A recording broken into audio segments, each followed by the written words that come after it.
she was like, they're in the youth group? And I'm like, yes ma'am. And these 20-year-olds will pull up, you know, and I'm like 11 years old. But I got out to Mountain Brook, and one of my buddies was there, and he was 12. And so his mom had a 4Runner, and they liked to drive when they were 12 years old. And I was like, well, I'm down, you know, let's roll. You know, it might be like a go-kart, let's get it in. And so we were riding, and in the back, he had some eggs, and there were people in there, and my friend, like these guys growing up, always would like throw eggs, and kind of like just cry. Man, I always had this thing called conviction in my heart. I didn't like to do stuff like that. I felt bad for people, but if you dared me to be like, you know, if this is going to get me class clown, then I'll do it. And so we were riding this 4Runner one time, and I was sitting in the back, and they're like, Ted, man, get the eggs. And there was this little dude jogging. He was just jogging up the street. And I was like, you know, we only throw it. You want to throw it in the woods? You know, I didn't know. They're like, hit that dude. And I was like, huh?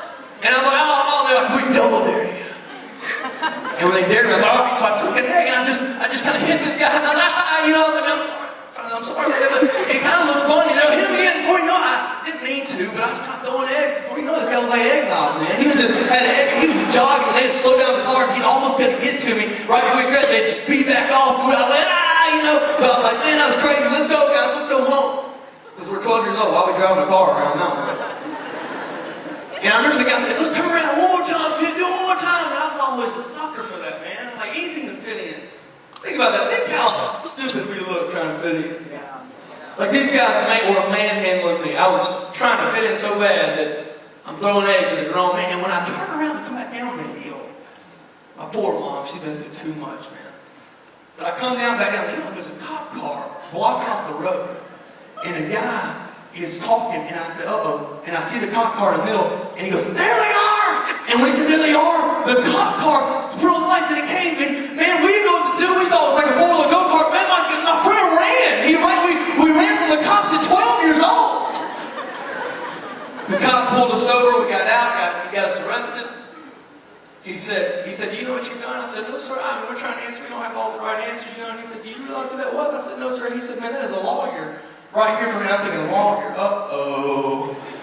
And he said, he's pressing charges. I'm going to take y'all in. I said, and for me, for somebody to do this, that means my parents could lose everything they had. I got arrested one time at Six Flags, and it was such a hefty fine. My dad was like, keep it. Just keep it. We can't afford it. We can't afford to bring it back. I'm serious. And I don't know who, like in Six Flags, I had a cat hat, and I was just stealing like necklaces and stuff. It was just silly. I don't even know what happened.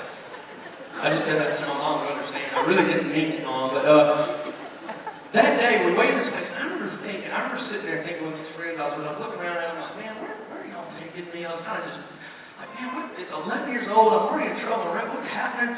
And so we were waiting for this guy to call. And if he's going to press charges, then my parents' fine, for me just to go to jail is one thing. My parents were going to have to pay a pretty serious fine because I'm the one that made, through eggs all of it dude's business. And I remember sitting there thinking, like, have y'all ever just been in that scenario? I've been there 1,000 times. I just remember, God becomes so real when you need him, don't he? Like, you can play church all you want, but let something big happen. You're like, God, listen, here it goes. If you get me out of this, I will serve you. I don't even know what the end is, but my mom says it all the time. I'll serve you to the end. And I would pray like God, and I would cry, like God, please save me from me. If you do, and then like right after it, but there was like this little voice that would kind of be like, well, you have to break away from these friends. And I'm like, that's the problem though. Like I need love and acceptance so bad in my life. I was so insecure. I craved it so bad. I was willing to do anything to have friends. Like I missed it. And I remember the guy called later that night. Somehow he let us off. But yet, it paid for me throughout life because I kept finding myself in these situations. My parents had to keep picking me up. And I thought, man, if I could just rewind this moment. And you know what makes me comfortable, though? Like when I read God's Word, when I read it, I find a lot of other guys that I can connect with. Like Paul was a murderer and he was killing Christians. But yet God found him and loved him so much. That he was like, I know maybe everybody else won't believe I want to use you, but I want to use you, and I want to do things through you. You don't know why? Because God is always in the business of changing lives. He makes a difference in every life. People go, man, I don't know what I'm supposed to do. I don't know what I'm called to do. This ain't no greater calling in the world than changing lives. How many know you can change lives no matter where you are? You can do it at school, at work. You can be a policeman. It don't matter. You can be a pest control board and save lives. And here's the thing, man. My mom would always try to convince me that God had a plan, and that was the problem. She was trying to stop me because she was like, "Matt, God has such a plan. Why are you messing with it?" And I was thinking, man, Mom, how do you believe in this? Like a plan, I don't get it. And I'm watching a generation, man.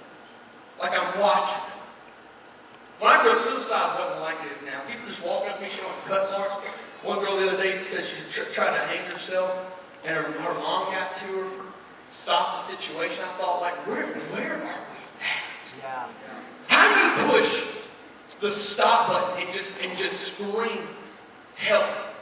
Not just for some people think for this generation. Here's what's crazy though, it's almost like our friends or people around us believe that God is not so loving and so awesome that He would come no matter what situation they're in, and no matter what they're going through. Like if you ask Him and you say, "God, I need you," then guess what? It ain't a rewind, it's stop, play, go, and He fast forward, He comes.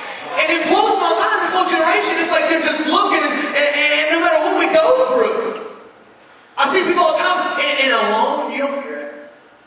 But whether it's suicide, there's a lot of girls that got pregnant earlier in life. They thought, man, God hates me. People at church were judging. I hated it. I thought God loves you. I don't know it all, but my mom's told me God loves no matter what. Oh, they party. People would judge them. I think, man, but maybe their heart loves God. We ain't got to them. Because you have to make a decision no matter who you are, where you are. The party begins. Let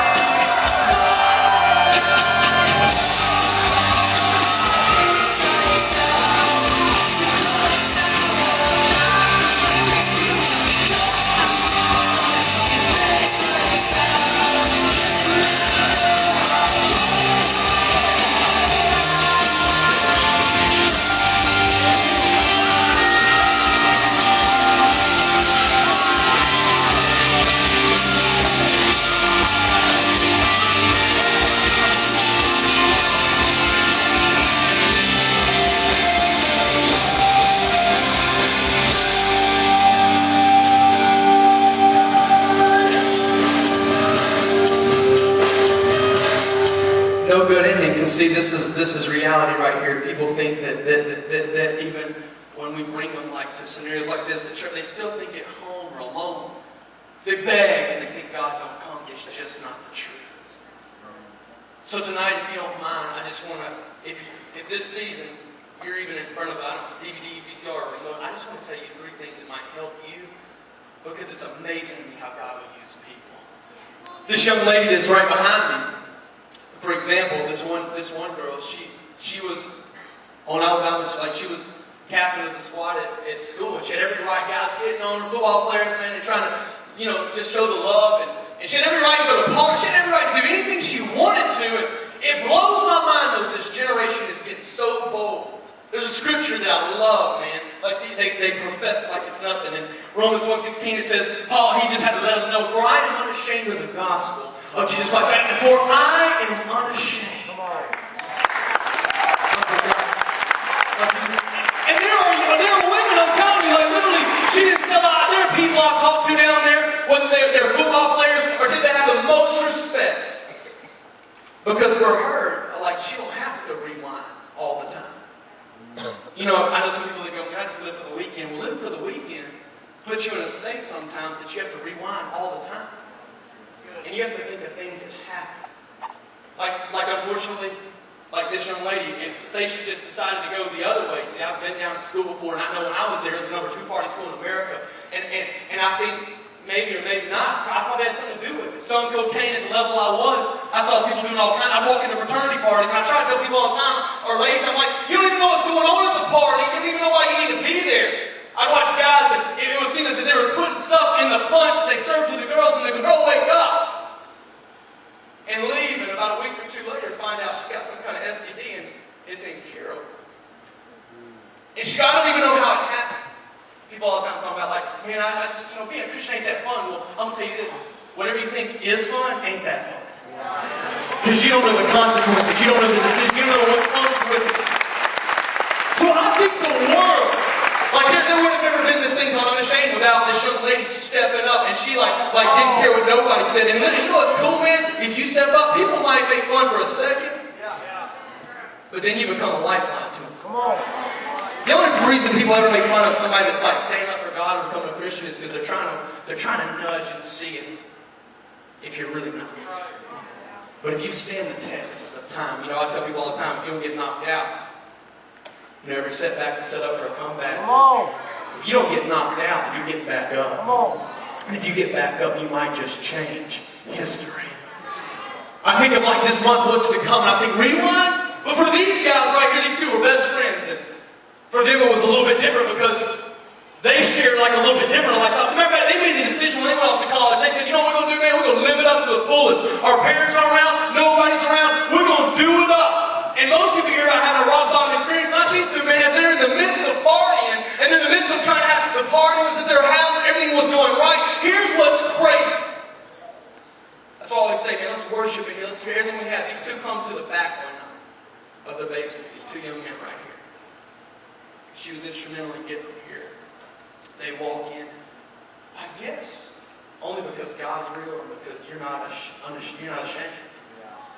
We all know we're not perfect. My dad used to say he would never go to church if he thought everybody knew it was perfect. And I was like, it's a hospital, Dad, of hurting people. We're all, man, it's worse in there than anywhere. My dad would be like, really? He'd be like, can I bring my cooler with beer? I'd be like, well, it ain't like that. You can't just go in there and drink it and stuff. But these two, they came in one night, they were watching, they were all bowed up, and he was chilling, he was just like, this ain't gonna happen to me. But here's the problem, God is so powerful. Yeah. That a heart, there is nothing that can stop God from nothing. As a matter of fact, it's written in the heart of men to love Him. There's a hole in every hole. Yeah. Some people think, man, it'd be so cool to be a star. The problem is being a star, if they don't love God, they got such a hole that fame, success, there's nothing that can fill it but Him. They'll search their whole life, and then we see these decline. We hear about all these deaths, and they had everything. It's like when we interviewed the quarterback at his highest level of all the Super Bowl rings. What was it?